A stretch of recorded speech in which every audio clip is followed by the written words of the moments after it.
Disclaimer: this video will include mentions of school violence and bullying. Please continue watching at your own discretion. In order to help end bullying, 50% of this video's earnings will be donated to the United Nations International Children's Emergency Fund, responsible for protecting childhoods worldwide. Thanks so much for watching.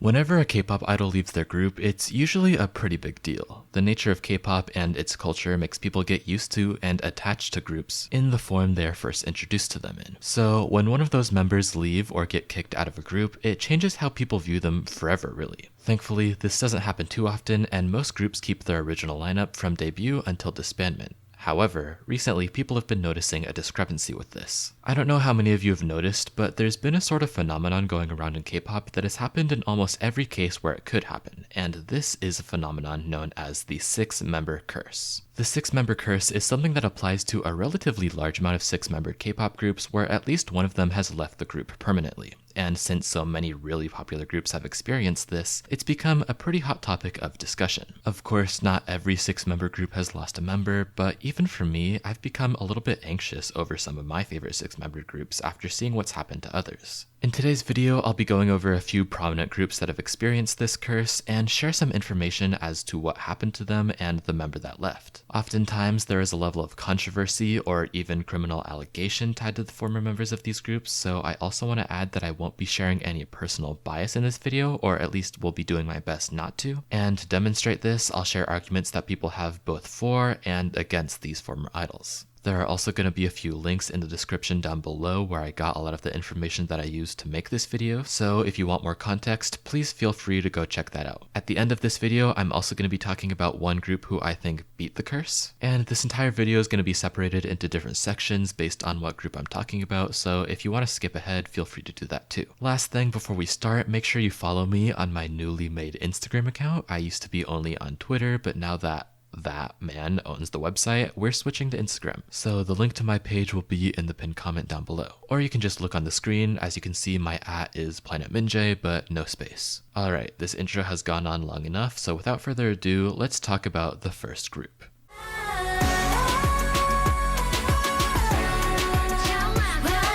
I feel like the first group that pops into everyone's mind when they think of formerly 6, now 5-member K-pop groups is I-dle, so it felt fitting to talk about them first. And prepare yourselves because this section is by far the longest. I-dle initially debuted in 2018 as a 6-member group consisting of Soyeon, Minnie, Miyeon, Uki, Soojin, and Shuhwa. They were instantly successful with their debut song La Ta Ta and received multiple music show wins for it, and continue to win awards with their following comebacks. The group also made an appearance on the survival show Queendom, which really boosted the size of their fandom. Everything was looking up for the group.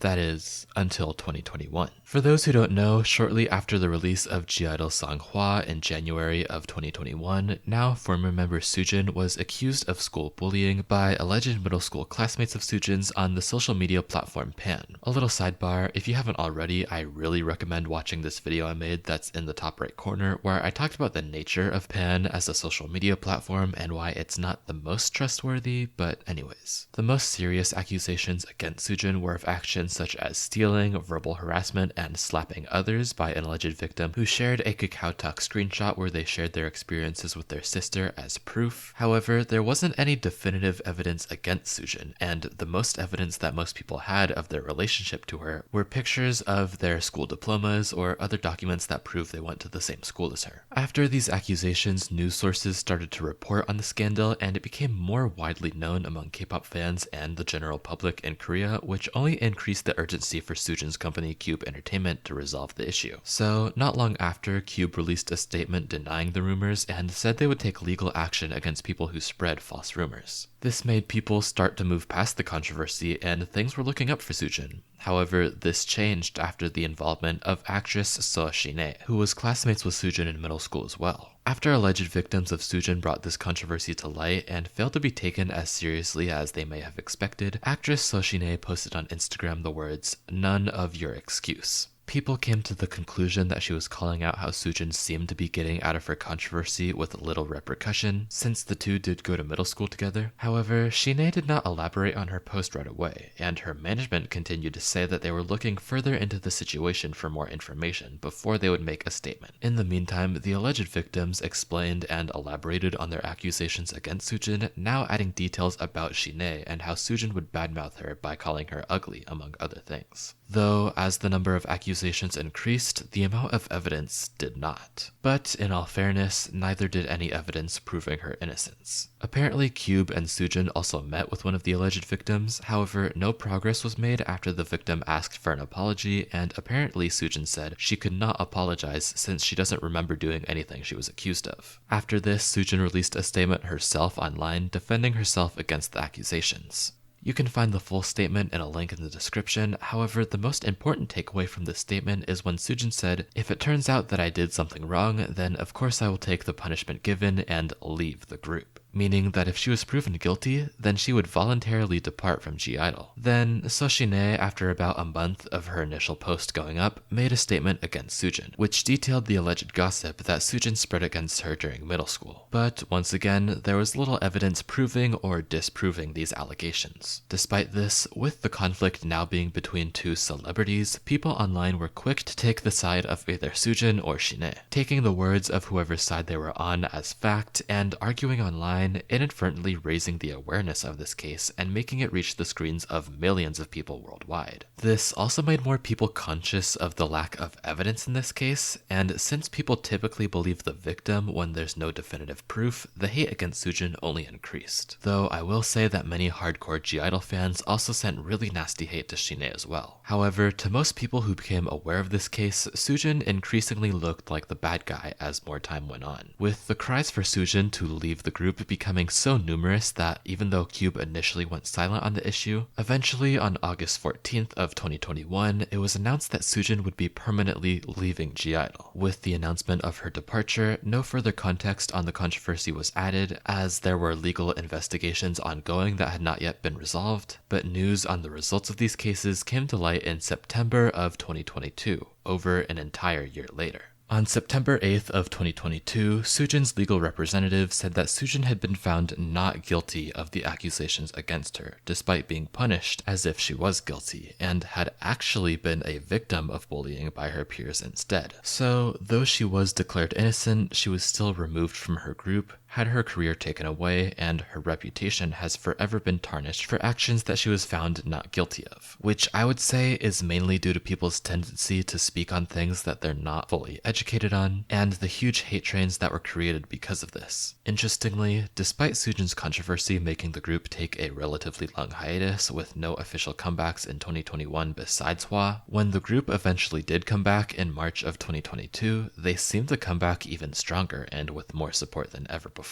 Their comeback song after I.O.I, Tomboy, is their first song to reach #1 on the I.dle Gidle Weeekly charts, meaning it was the most popular song on streaming platforms in Korea for at least one full week. And Tomboy also currently holds the record for the song with the most perfect all kills in 2022 in Korea, with 167, meaning that it held the #1 position on all major music charts for 167 hours. Also, their next comeback song, Nude, released on October 17th, 2022, has also received over 100 perfect all kills already, making I.dle arguably the most impactful K-pop artist of the year. Though many people would say that this increased popularity was due to Soojin leaving the group, it's important to note that while the group was on hiatus, the other 5 members were extremely busy doing individual promotions. Soyeon released a solo album and got 2 music show wins with the song Beam Beam. Miyeon participated in acting gigs and music collaborations. Minnie also did music collaborations. Uki had a solo debut and promoted in China. And as for Shuhwa, I'm not entirely sure what she was up to in 2021, but I have heard fans complain that she was the only member who lacked solo promotions. Either way, the constant activities of the other members during Soojin's hiatus and departure were likely the bigger reason why the group is so successful today. with each individual activity introducing the group to more faces worldwide and creating more buzz around them, with all of the anticipation for their comeback exploding when Tomboy was released, propelling I-dle to the top of the competition. Before we move on, I'd like to say that it is not okay to send hate to either Soojin or Shine, whether that's in form of creating hate trains on social media or sending personal messages to either of them. You're allowed to share your opinions and perspective on the situation, but please be respectful when you do so.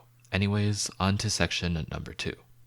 What you looking at? What you looking at? What you looking at? What you looking at? What you looking at? I knew if I made this video, I would have to talk about Lesserafim and former member Kim Garam. However, I will be completely honest and say that while I was relatively confident in my knowledge on Soojin's case, and therefore felt like I could go into detail as to what happened, I do not feel the same way about Garam's. I actively followed Soojin's case in real time, but didn't do the same for Garam's, therefore I'm going to keep my explanations brief and give some reference videos to check out this situation in more detail. So, Lesserafim debuted earlier this year on May 2nd with the song Fearless. The group initially debuted with 6 members, like every group in this video, those members being Kazuha, Eunchae, Yoonjin, Sakura, and Chaewon from ITZY, as well as now former member Kim Garam. Even before debut, Garam was accused of bullying in middle school, and although a lot of the evidence's validity has now come into question, at the time the evidence against her seemed concrete and impossible to argue against. This eventually led to Garam being removed from the group on July 20th of 2022, only 2 months after they debuted. However, on August 10th, Garam made a statement defending her innocence, and on October 24th, a document aired online which apparently declared Garam innocent of bullying and stated that her version of the facts were correct. Though I'm not entirely sure what is true and what isn't, but these are the events that have transpired, and if you want an outside perspective that might have looked a bit more into this whole situation, please check out the links in the description.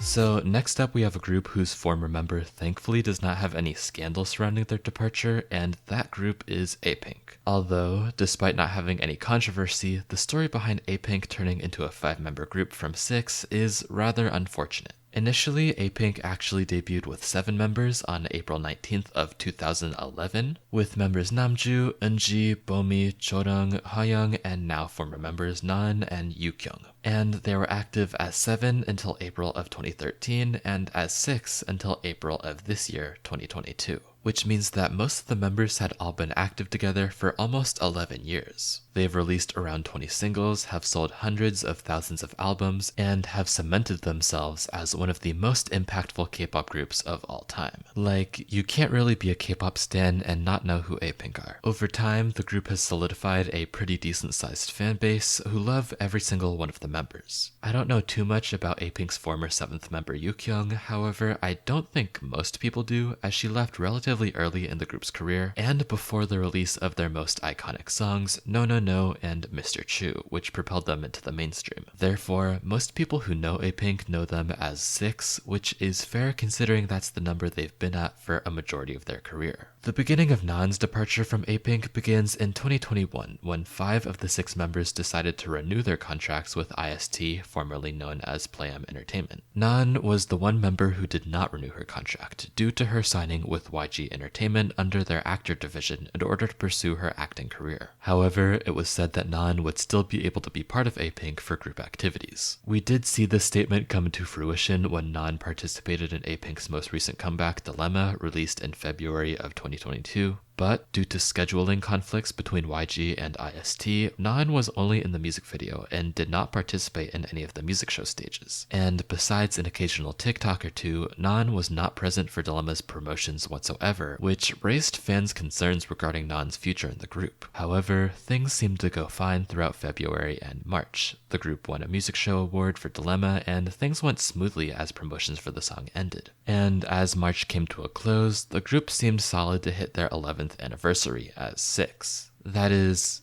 until April 8th. On April 8th of 2022, only 11 days away from the group's 11th anniversary, Naeun posted on her Instagram with a handwritten letter that she was departing from APINK. No reason was given besides scheduling conflicts, presumably between YG and IST. Fans, for the most part, were left without any context besides the scheduling conflicts Naeun mentioned in her post, but it has been speculated that Naeun was actually asked to leave APINK back when she first signed with YG, which only fanned the flames of angry fans who were upset with both companies involved. Still, even with all the outrage and demands of further explanation, little information has come out regarding the departure since, which makes this one feel especially sad considering it was less than 2 weeks away from the group's 11th year anniversary. Of course, APINK is still doing fine today. The group recently had a subunit with members Chorong and Bomi debut, which did relatively well, and the members, both past and present, are all carrying on with their lives and careers. Still, the situation is all around just unfortunate for everyone involved, and it seems like it could have been avoided with just a little bit more extra effort. But let me know your thoughts on this situation in the comments. Everglow forever, let's go. Got no time for haters, 모두. The final group we'll be talking about in depth for this video is a group who has seemingly defeated this curse, despite many thinking they would be the next victims. This group is Everglow. Everglow initially debuted in 2019 with 6 members, IU, Mia, Shihyun, Anda, Asha, and Yiren, under VIVIZ Entertainment. Yiren and Shihyun also participated in Produce 48, but did not get enough votes to debut in ITZY. Thankfully, the group still found immediate success, getting their first music show win in their debut year and consistently had 2 releases each year up until 2021. Weirdly though, their most recent comeback was back in December of 2021, with the song Pirate, meaning that it's been over 11 months since they've put out an official comeback. What's also noticeable is that Chinese member Yiren, who is the only foreign member of the group, has not been in Korea since January, instead focusing on solo promotions in China. Ordinarily, this wouldn't be the biggest deal or raise for concern. Plenty of groups take hiatuses to focus on individual promotions, right? But since Everglow is under VIVIZ, things are a bit different. See, VIVIZ has a bit of history with Chinese members of their K-pop groups,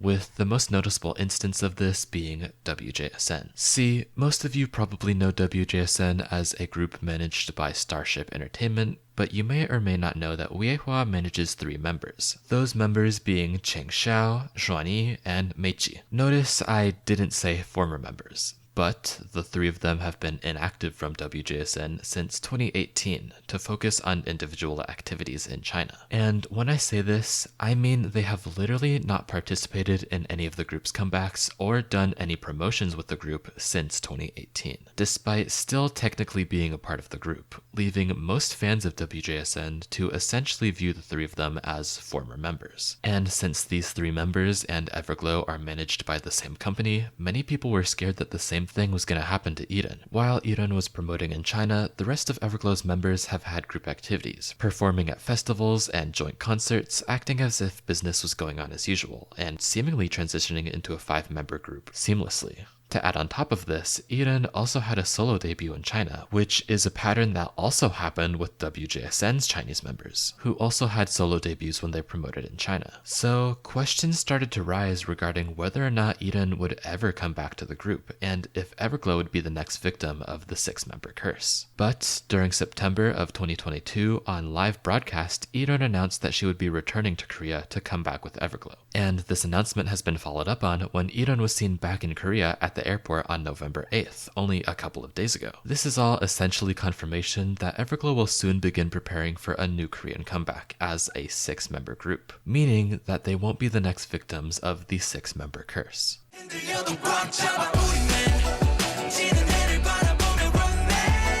So while it does seem like many 6-member groups are doomed to lose a member eventually, it is not a definitive curse and it can be beaten. Besides Everglow, other 6-member groups that have survived the test of time are Astro, StayC, IVE, and P1 Harmony, among others. But there is still speculation that the curse may strike again soon. Other than the group I've mentioned today, we've seen other 6-member groups either lose a member or disband completely, such as G-Friend, Highlight, formerly known as Beast, and Tiara. Obviously, I hope the 6-member curse goes away soon, but who knows what will happen in the crazy industry that is K-pop. And that concludes this video. Thank you all so much for watching, and I hope you enjoyed. If you did, consider leaving a like or even subscribing.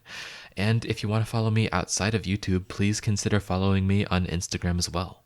Special shout out to my channel members Opijin ITZY, Woo Twice Tees, Dog, Zeus112, Jackie, XavierH, Ian Latte, Soda Scribbles, Shiny, Mizu Monorovie, Fixon Jung, Cassie, Gav, Chili's Cafe, Ale, Che, 97th Heaven, Frosty Plays, Julian Zalazar, Alpha Fox, Edgy Does Things, Namjoon's Lost AirPods, Kukin Love, Kaylin Caster, Sonorinth, Flo099, Woo Youngie, Male T, Kieran Johnston, Frago Bobo, Sunmi Shine, Just Softness, Mellow, J, Julia Peterson, Stay22, Damien J, Lennon, Silverwind, Adifa N, and Jed. Thank you all so much for supporting the channel, and thank you everyone for watching.